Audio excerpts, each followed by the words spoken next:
迈阿密国际4号在香港大球场与中国香港明星队进行表演赛，备受球迷瞩目的球员梅西没有上场，引发球迷不满。香港特区行政长官李家超、香港体育协会及奥委会副会长霍启刚相继发声，对此表示无法接受。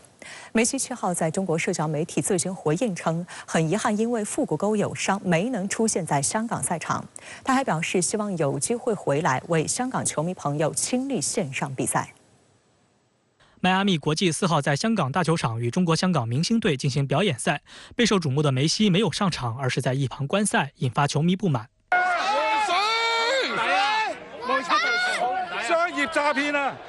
覺得點啊？睇到好離譜啊！ 據香港有線新聞7號報道，梅西所在的球隊邁阿密國際回復稱，已盡力安排梅西、蘇亞雷斯上陣，但是他們身體狀況不佳，難以上陣，並稱球員受傷是足球的一部分，感謝主辦單位竭力舉辦精彩賽事，希望未來再有機會到訪香港。 雖然邁阿密國際隊主教練馬蒂諾稱梅西臨陣缺席是因為肌肉發炎，但這個理由顯然無法讓球迷滿意。尤其是香港特區政府在得知梅西無法上場後，及時進行現場協調，邀請他與球迷互動，並在頒獎時站到前排，這些要求也全部遭到拒絕。4號晚，香港特區政府連發2則聲明，表示極度失望。香港立法會體育、演藝、文化及出版界議員霍啟剛也要求主辦方及邁阿密國際隊向全港市民致歉及交代。 6號，霍啟剛在社交媒體上發布長文，再度回應稱，為迎接球王梅西大駕光臨，香港機管局做出特別安排，在停機坪舉行歡迎儀式。高規格的待遇是希望球隊可以感受到香港這座城市的熱情，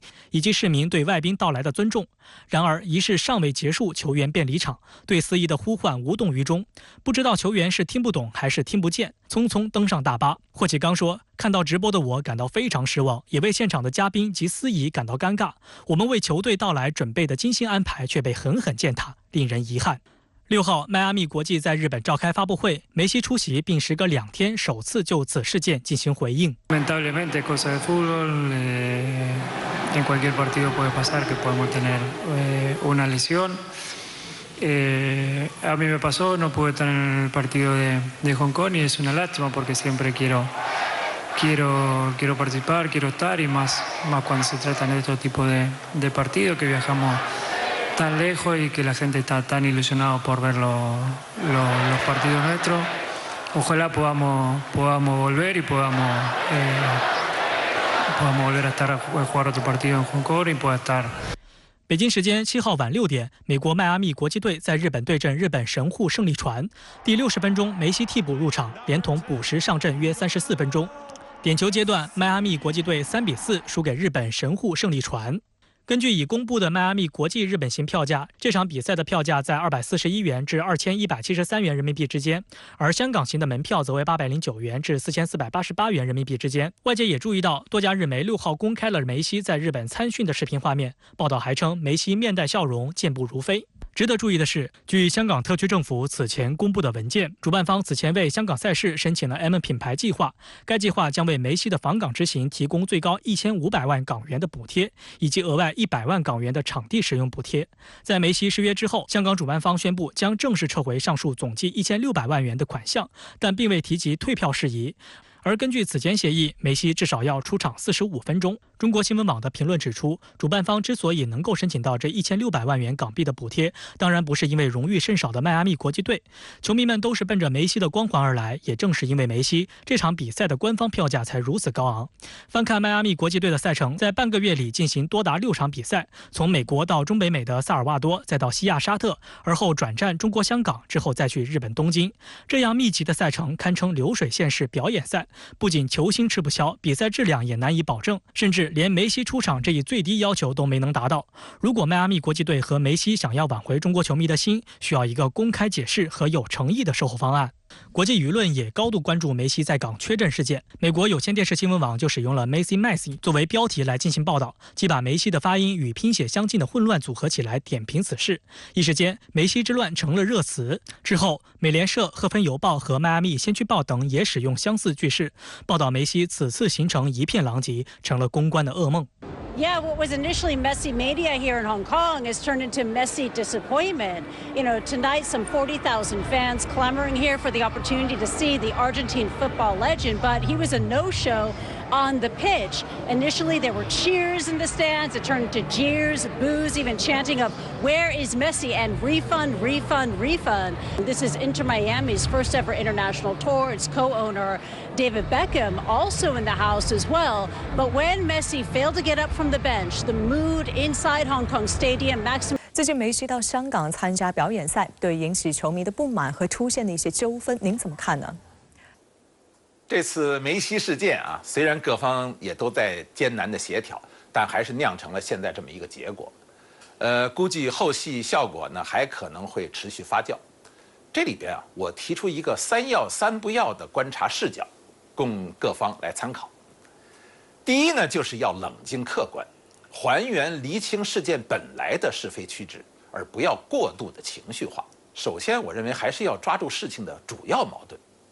球迷和梅西应该是这次事件的最主要当事方，是主要的矛盾关系。球迷呢对梅西爱之心切，说话做事都可能会过分一点，这是可以理解的。梅西本人事后也表示了对香港的歉意，并且表示了还想来香港比赛，这就是一个正面的态度嘛。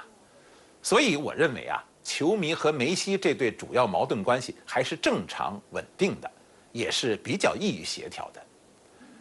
至于中间主办方等等呢，是否有一些操作的不当，甚至于违规行为呢？当然理应由相关部门来跟进查处，并给公众，特别是有索赔诉求的朋友们一个交代。第二呢，就是要实事求是，不要炒作一些阴谋论呐、政治化等上纲上线的议论。这次啊，本来是一个对所有人都是好事儿的这么一个活动，结果变成了现在这个情况，这是大家都不愿意看到的结果。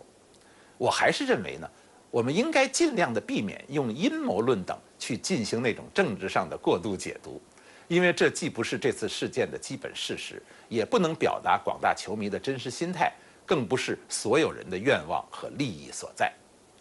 最好呢，我认为还是就事论事，不要泛政治化的炒作，这样对大家其实都不利，特别不利于问题的厘清和善后的解决。第三呢，就是我们要培育一种真正的体育道德，提倡所有人呢都去培养一种真正的更高的视角和情怀，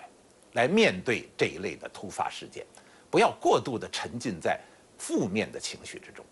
在这一类的这个竞技活动当中，我们要有热情来追求金牌或者其他的利益，但是也不要沉迷于锦标主义和金钱。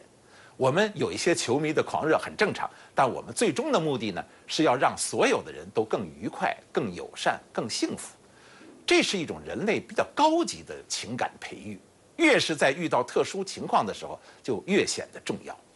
如果我们都用这样的心态去看待体育比赛，包括这次的梅西事件啊，我们是不是就会更加的宽松、从容、快乐呢？会使我们的体育热情升级成为一种真正更高级的享受呢？6号，香港高等法院对违反香港国安法的乱港分子许志峰颁发破产令。同一天，香港警方宣布正式通缉前港独组织香港众志成员周庭。香港警方表示，除非周庭自首，否则他将会被终生追捕。据港媒报道，香港律政司去年针对乱港分子许志峰的破产申请，6号在香港高等法院开庭处理。因律政司送达文件后，许志峰未予以回应，颁令许志峰破产兼承担诉讼费。在香港修例风波期间，许志峰曾多次参与非法集会，并阻挠警方执法。2020年底，许志峰与丹麦反华政客勾结编造虚假拜访行程，瞒骗警方和法庭获发还护照后弃保潜逃。2022年9月，许志峰缺席下被裁定4项藐视法庭罪成，被判监3年6个月，并需付讼费。去年7月，许志峰被指控涉及3项香港国安法罪名，遭香港警方悬赏100万通缉。和许志峰一样弃保潜逃的乱港分子，还有涉嫌违反香港国安法、正身处加拿大的前港独组织香港众志成员周庭。因早前没有如期回港报到，香港警方6号表示已正式通缉周庭。同一天，香港特区政府警务处举行记者會，回顧2023年香港治安情況時，也對有關事件進行了回應。佢哋從來都冇再對佢哋自己作出嗰啲行為咧係反省過，亦都冇對佢哋自己對國家安全帶來嘅傷害咧係反省過。除非你頭先提到嗰位小姐周庭係自首，否則呢，佢將會被終身追捕嘅。2020年底，周庭在西九龍裁判法院出庭接受判決，被判囚10個月。去年9月，他又假借去加拿大讀書的名義，獲香港特區政府警務處、國家安全處發還旅行證件，批准離港，但必須遵守3個月後返港報到的條件。然而，臨近報到日期時，周庭卻在社交平台上高調宣稱，大概一輩子不會回去了，變相宣布棄保潛逃。外界注意到，周庭的流亡生活過得並不如意。去年年底接受外媒採訪時，就稱很難找到工作，甚至連開銀行戶口這樣的日常活動都很困難。香港國安法生效前後，包括香港眾志創黨主席羅冠聰、港獨組織學生動員核心成員劉康等均潛逃海外。值得警惕的是，其中一部分仍與美國勾結，企圖在海外繼續禍港。美國國務院負責東亞和太平洋事務的助理國務卿康達5號接見了潛逃海外的4名亂港分子郭鳳儀、袁弓夷、徐穎婷和邵蘭。香港大公報斥責美官員不僅公然為亂港分子撐腰打氣，抹黑香港特區政府懸紅通緝，還妄議香港啟動基本法23條立法工作。外交部發言人汪文斌6號在例行記者會上回應說，中方對美方高官公然勾連外逃反中亂港分子表示強烈不滿和堅決反對。有關外逃反中亂港分子涉嫌危害國家安全，香港警方依法對其予以通緝，符合國際法及國際通行慣例，是必要正當之舉。美國制定的國家安全法律也具有域外效力，美方為反中亂港分子撐腰打氣，不僅是對法治精神的粗暴踐踏，更暴露出美方在人權法治問題上一貫奉行的雙重標準。香港社會強烈譴責美國干預中國內政，不少香港市民團體7號來到美國駐港澳領事館前抗議並遞交請願信，但領事館無人收信。有抗議人士表示，美方可能自己知醜。西方國家喺呢段時間不斷勾結反中亂港分子企圖干預我哋中國香港嘅內部事務，影響國家安全嘅行為。所以香港政府係有必要盡早同埋盡快完成基本法第13條嘅立法工作，抵禦反中亂港嘅勢力，確保國家安全、香港安全同埋市民安全。堅決維護國家安全，堅決維護國家安全。中國內政不容干涉，中國內政不容干